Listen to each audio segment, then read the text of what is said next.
안녕하십니까. 속속TV 박병희 중개사입니다. 오늘은 요 문제를 갖고 왔어요. 지금 잔금이 다 됐는데, 날짜가 다 됐는데 잔금이 없어요. 그래서 잔금을 못 치르는 케이스. 그 경우가 요새 심심치 않게 발생되고 있는데, 그게 두 가지 케이스가 있어요. 그래서 요 두 가지 케이스 좀 알려드리고, 여러분들이 조심할 건 뭐 있는지, 그래서 어떻게 해결하면 되는지 이 부분에 대해서 오늘 알려드리려고 영상 준비했습니다. 자, 이제 첫 번째 케이스는 어떤 케이스냐면요. 매매의 케이스예요. 그러니까 집이 없던 사람, 집이 전혀 없던 사람이 A라는 사람이 이제 B라는 사람한테 집을 매매를 했어요. 그래서 매매 계약을 했겠죠. 계약을 해가지고 주택담보대출을 일으켜요. 주담대를 일으키고 그리고 나서 거기다가 자기 있는 현금하고 요새 주식 깨고 코인 깨고 이래가지고 뭐 집을 사고는 했었어요. 이런 경우는 문제가 전혀 없어요. 왜냐하면 주택담보대출은 승인만 받으면 은행에서 나와요, 당일날. 그죠? 그래서 잔금 때 다 나와서 문제없이 해결돼요. 문제가 터진 경우는 어떤 케이스냐면요. 요런 케이스예요. 자, 문제는 어떤 케이스냐면요. 매매 계약을 했어요. 자, A라는 사람이 B와 계약을 했고, 그리고 A가 갑이란 집을 소유하고 있었어요. 그리고 B의 을이란 집을 산 거예요. 그래서 매매 계약을 했습니다. 계약이죠. 계약을 했는데, 이제 잔금 날짜를 길게 잡았어요. 한 6개월 정도 해가지고 여기를 3월에 계약하고, 그리고 잔금을 9월 달로 잡았어요. 그러니까 넉넉하니까, 이때까지는 팔리겠지. 6개월 동안 요거 팔아야지. 그리고 요거를 팔려고 계획을 했습니다.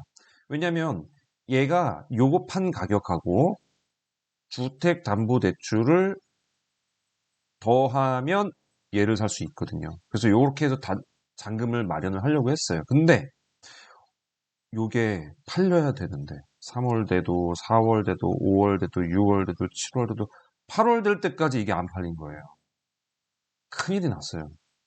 이제 날짜가 보름밖에 안 남았어요. 그런데 아직도 얘 계약을 못 하고 있어요. 갑을. 큰일이 났죠. 을은 주택담보대출 해줘야 되는데 은행에서 요구하면 나오죠. 그런데 얘 6개월 내에 팔아야 되는데 당장 잔금 줄 돈이 없는 거예요. 이때 어떻게 해야 되나요? 큰일이 난 거죠. 예를 들어 볼게요. 이게 그 당시에 9억인가 그랬어요. 그리고 요게 7억이었고 팔면요. 여기서 팔고 나서 담보대출을 좀 일부 갚고 나면은 한 5억 정도가 생겨요. 5억 5천이었나 그랬을 거예요. 5.5억. 그래서 3억 5천인가 받으면 돼요. 근데 9억이면 3억 6천까지 나오죠. 그래서 딱 받을 수가 있었어요. 계산 다시 하면 9억이란 잔금 중에 3억 6천이 대출이 가능하고 그리고 여기다가 이쪽 거 팔고 나고 하면은 5억 한 5, 억 5천 정도가 남았어요. 그러니까 합치면 9억을 넘어요. 9억 천이잖아요. 그래서 넘어요. 그래서 다 할 수 있었어요. 이렇게 계획을 하고 있는데 문제는 얘가 안 팔려버린 게 문제예요. 이제. 자, 이래서 문제가 됐고 15일밖에 안 남았어요. 자, 이게 A 케이스입니다. 1번 케이스요. 자, 2번 케이스 알려드릴게요. 2번 케이스도 많이 일어나는 일이에요. 갭 투자입니다. A란 사람이 집이 전혀 없어요. B란 사람이 이제 갑이라는 집을 파는 거예요. 요거를 매매 계약을 했어요.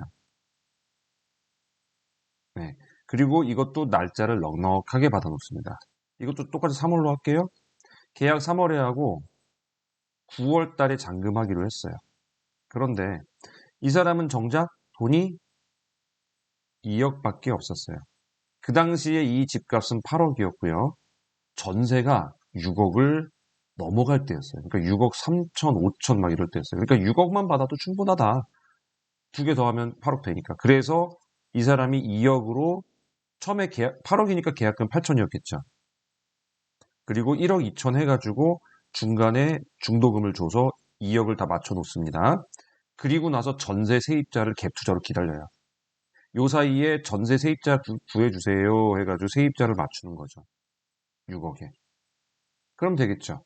그러면 이게 계약이 두 가지가 들어가죠. 매매하고 전세 계약이 두 개가 들어가요. 그래서 전세 계약을 하면서 이 사람이 전세 잔금을 받아가지고 그걸로 매매 계약 잔금을 끝을 내겠다. 요건데 문제는 요 전세가 안 들어오네. 요 전세가 안 들어오고 있어요. 계속 6억이 안 되고 계속 날짜 밀리고 9월이 다 돼서 15일 남았는데 역시 전세가 안 나가고 있네요. 이거 어떻게 해야 돼요?